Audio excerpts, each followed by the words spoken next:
O Prado, muito boa tarde para você. O São Paulo do Carpini vivendo essa pressão, o São Paulo do Casares, o São Paulo também do Muricy Ramalho, do Belmonte, vivendo essa pressão. Agora a derrota na estreia da Libertadores, caiu para o Novo Horizontino no Campeonato Paulista. Uma pressão forte aí nos bastidores do São Paulo. Flávio Prado. Boa tarde, Pedro. Boa tarde, amigos. A derrota normal, né? Lá contra o Tajeres de Córdoba, derrota normal, 2-1. Um futebol pequeno, fraco. O Ramos Rodrigues não fez nada como era de se imaginar que não fizesse. Então tá tudo dentro da normalidade. Isso quer dizer que o São Paulo não vai se classificar? Não. Dá até para se classificar. O próximo jogo, teoricamente, é muito fácil, né? Contra o Cobressal, aqui em São Paulo. Então... Mas não aconteceu nada de anormal, não. Tudo dentro da normalidade. Agora, realmente, eu concordo com vocês com essa história de culpar o Carpini, né? Aí fica fácil. Aí é simples, né? Sempre... Aí sai o Carpini, vem outro, dá um tempo o outro ser idolatrado e tal. Daqui a pouco ele cai de novo e não sai disso. O time do São Paulo é um time que tem muita dificuldade em qualquer tipo de jogo. E nesse jogo não foi diferente. Eu achei que a atitude do Carpini ao não substituir, quando ele não poderia fazer outra substituição no segundo tempo, e tendo o Ramos Rodrigues em campo, ele agiu corretamente, deu azar de tomar o gol, mas isso faz parte. Mas ele teria que fazer isso sim, porque ele fatalmente ficaria com 10 homens se ele fizesse a alteração naquele momento.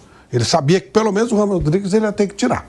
Então, o time do São Paulo acabou perdendo um jogo normal dentro daquilo que se poderia imaginar. Achar que vai chegar lá e ganhar o Tajeres. Não vai ganhar, não é tão simples assim. Está tudo dentro da normalidade. E até sobrar para o Carpini está dentro da normalidade também. Né? Ninguém vai querer assumir. Então, é bom lembrar que o São Paulo tentou, que técnico estava no Equador, que esnobou, depois tentou convencer o Muricy a voltar a trabalhar e tal. E aí chegou no Carpini. Mas e foi mal. Ok, alguém tem que dar chance mesmo para o jovem treinador. Tem que dar um tempo para ele trabalhar. O Tele já foi um jovem treinador, que o São Paulo no primeiro momento descartou, depois ele foi lá e fez história. O Luxemburgo foi um jovem treinador. O Filipão foi um jovem treinador. Dorival foi. O Guardiola foi um jovem treinador, só que um pouquinho diferente, né? Ele montou um time um pouquinho diferente, já muito jovem. Mas faz parte, alguém tem que dar chance para ele. A culpa do Carpini é muito pequena. Inclusive esse mico dos Ramos Rodrigues, né? Meter um bode na sala dele. Por que ele vai fazer? Se coloca, ele não rende. Se não coloca, enche o saco. E com relação à torcida, é até irônico o nome da torcida. Torcida independente. É irônico esse nome.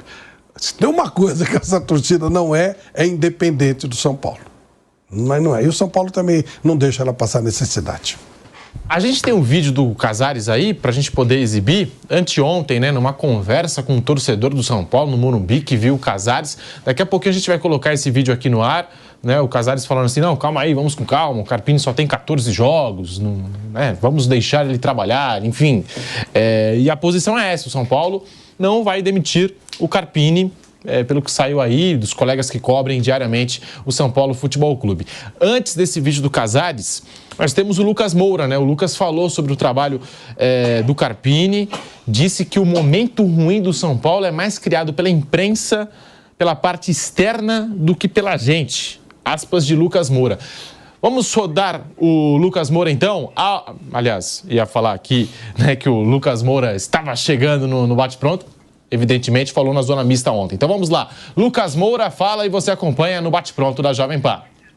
Eu acho que o momento é muito mais criado pela imprensa, pela parte externa do que pela gente. A gente classificou em primeiro no Paulista, a gente caiu nos pênaltis para uma equipe que muito bem montada, muito bem entrosada, que se defendeu muito bem, e a gente propôs o jogo o tempo todo no Morumbi. E hoje, numa estreia muito complicada na Libertadores, a gente perde 3 jogadores por lesão no primeiro tempo, né, que quebra qualquer estratégia, qualquer esquema. E a gente foi valente, quem entrou jogou muito bem, competiu, a gente controlou boa parte do primeiro tempo.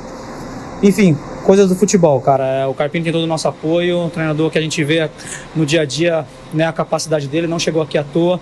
Então, quem acompanha o trabalho dele, né, que somos nós jogadores, a diretoria, que vê o dia a dia, vê o que a gente entrega em campo, não tem como não ser diferente, a não ser apoiar, né, o trabalho dele. Seguimos no canal do YouTube Jovem Pan Esportes, vai deixando o seu like. Vanderlei Nogueira, tá aí o Lucas Moura, hein? O momento ruim é muito mais criado pela imprensa, pela parte externa, do que pela gente. e dizendo que, né, os jogadores do São Paulo, ninguém ali tem problema com o Thiago Carpini, Vanderlei. Bom, essa primeira parte é a opinião dele, eu não vou discutir. O que eu posso colocar aqui é que eu acredito nisso que ele falou, que o ambiente é bom, que eles entendem que o treinador está fazendo um bom trabalho, enfim, tudo isso eu entendo. Ele está vendo lá, é um jogador experiente, ele está dando a opinião dele. É muito difícil acompanhar os treinamentos de alguns clubes em São Paulo e no Brasil.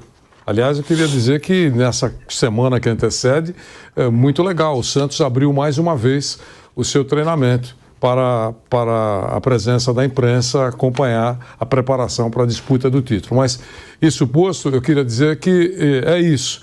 A única coisa que eu faço questão de abordar é que o jogo mostrado em campo é o que está sendo discutido aqui. Ninguém abordou com relação ao ambiente, o que está acontecendo, o jogador gosta do técnico, não gosta, ninguém está falando isso. O futebol mostrado, a meu ver, pelo São Paulo, foi muito fraco. Em alguns momentos, sofrível. Nessa partida, eu de cara falei que estava enfrentando o vice-líder do campeonato argentino.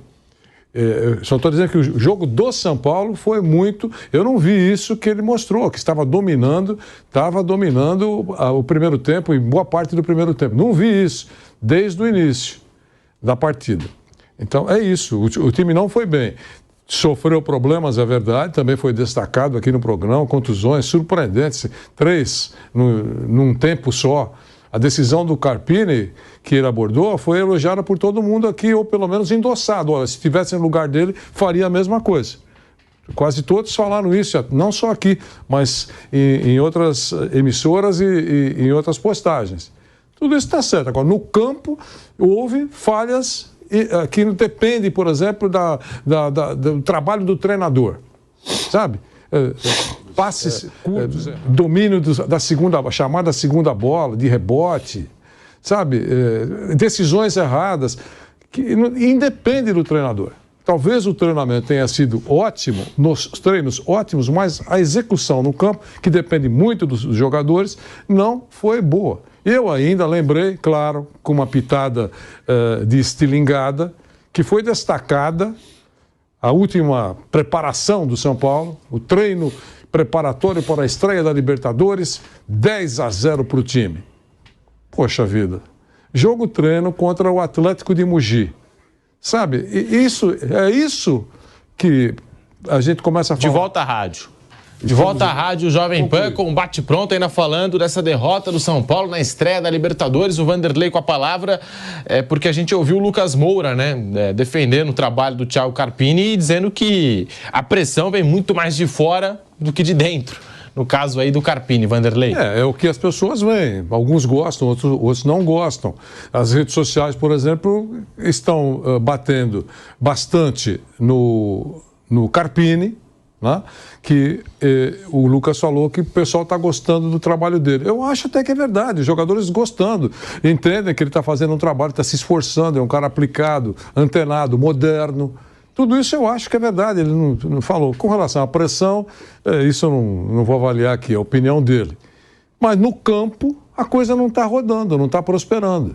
É isso, o trabalho pode ter sido bom, pode ser bom, eles todos estão gostando, o time é bem preparado, treinado, mas no campo faz tempo que o São Paulo não faz uma apresentação boa. Ontem, por exemplo, eu repito, para encerrar, foi sofrível, é isso. E tem um vídeo circulando aí também em rede social do Lucas Moura conversando com o Carpini à beira do campo, aí o Lucas explicando algumas situações de jogo ali, o que estava se passando. Eu acho que essa troca de feedback, não sei nem se é essa palavra, né, de jogador e técnico acontece em todos os times. Tô vendo gente falando aqui, o Lucas tá treinando o time. Guardiola fala com o técnico do time é o Lucas. Pô, o Abel Ferreira, em semana de jogo decisivo lá no Palmeiras, coloca os 11 titulares numa sala e começam a conversar sobre o jogo. E os jogadores vão falando, tem que jogar assim, tem que jogar assim. Na hora do jogo, os caras conversam, trocam ideia. Normalíssimo. Tô falando Guardiola. Não, sim. O tempo inteiro ele chama o Walker, ele conversa, não tem? Imagina. Tô vendo esse vídeo pipocar agora em rede social, o pessoal, o Lucas Moura é o técnico, o Carpini é o estagiário, o Carpini é auxiliar. Pelo amor de Deus, né? Pelo amor de Deus, eu acho que essa troca aqui é mais do que normal. Bruno Prado. Tá aí, a gente ouviu o Lucas Moura falando que o momento ruim do São Paulo é muito mais criado pela imprensa, Bruno. O time está jogando mal mesmo, né? Isso é um fato, assim. O que ele pode dizer é que eles, internamente, eles gostam do trabalho, do treinador, enfim, mas que o time está jogando mal, isso é um fato. Isso aí é uma coisa que está acontecendo mesmo. E aí eu queria voltar numa coisa que o Mauro falou, eu concordo muito, assim, a posição da diretoria tem que ser de uma decisão tomada, né? Seja uma decisão, eu não quero mais o técnico, ou bancar mesmo, porque realmente para um técnico jovem é muito difícil, porque é um cara novo, sempre há uma desconfiança, fica sempre aquela coisa, né? O time grande tem que ter um super técnico, tem que ter um cara super experiente, aqui não é lugar para o cara aprender a ser técnico, sempre essas coisas, né?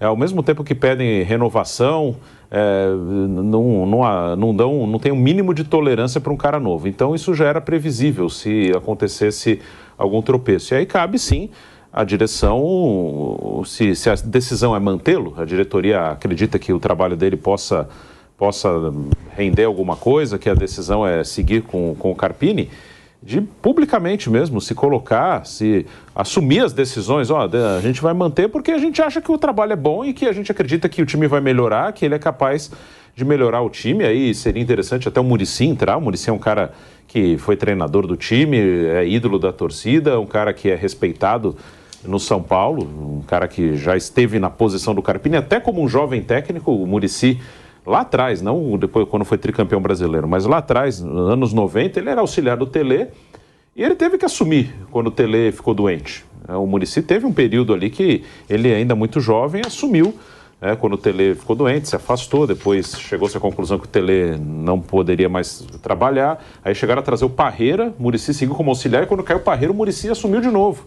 Aí depois acabou demitido e voltou quase que 10 anos depois aí ele conseguiu ganhar o tricampeonato brasileiro. Então ele também já esteve nessa posição de ser um jovem técnico do próprio São Paulo. Então seria, acho que, interessante se a posição da diretoria é essa, que eles publicamente estivessem junto, o presidente, o Muricy, enfim, que se colocassem publicamente, o trabalho é bom, a gente gosta, por isso que nós vamos manter, a gente acredita, porque o Carpini está realmente muito exposto, tudo cai em cima dele, o jogador machuca, a culpa é dele, o jogador que ele coloca não joga bem, a culpa é dele, aí o que entra vai bem, por que não colocou antes? Aí quando entra esse que tinha entrado no outro jogo não vai bem, também ninguém fala, realmente o cara não estava bem, tudo o Carpini. Então seria interessante ter um posicionamento mais direto da diretoria, do próprio Muricy, para que não fique tudo nas costas do Carpini, que é o que está acontecendo. E aí, uma hora ou outra, ele vai acabar caindo mesmo. Se ficar tudo nas costas dele, o time continuar perdendo, uma hora ou outra ele vai cair. Ô Flávio, e o Carpini ontem uma situação inédita no futebol mundial. Eu não lembro de ter visto algo parecido, né? 3 lesões, aí queimou 2 mudanças, né? E aí na terceira lesão ele segurou, né, o time com 1 a menos para não queimar as 3 paradas e, consequentemente, não ficar até o fim do jogo sem fazer alterações, né? Ou deixar tudo com o Rames em campo. Com o Rames em campo, né? Não dava para aguentar 90. E aí tem muito torcedor falando, poxa, aí ele não fez alteração, o São Paulo ficou com 1 a menos e levou o gol. Provavelmente as pessoas desconhecem que houve essa alteração da regra já faz algum tempo. Quando eles passaram para 5 substituições, eram 5 substituições com 3 paradas para evitar aquela coisa, tá 1 a 0, o cara troca um, dá um tempo, troca outro. Então limitaram as paradas e ele tinha que fazer isso mesmo, não tinha outro jeito. Contusões já aconteceram, 2, 3 contusões num tempo só, mas havia, né, aquela possibilidade de você fazer quantas trocas fossem necessárias, quantas vezes fossem necessárias. E agora não é mais possível. Então, fez o que tinha que fazer, não tinha jeito. Não tinha jeito. E não foi isso, não. O São Paulo não está jogando nada, São Paulo não jogou nada. Agora, um detalhe que é importante citar. Tá bom, São Paulo não está jogando nada e é verdade. Quem está jogando? Os resultados dos times brasileiros nessa primeira rodada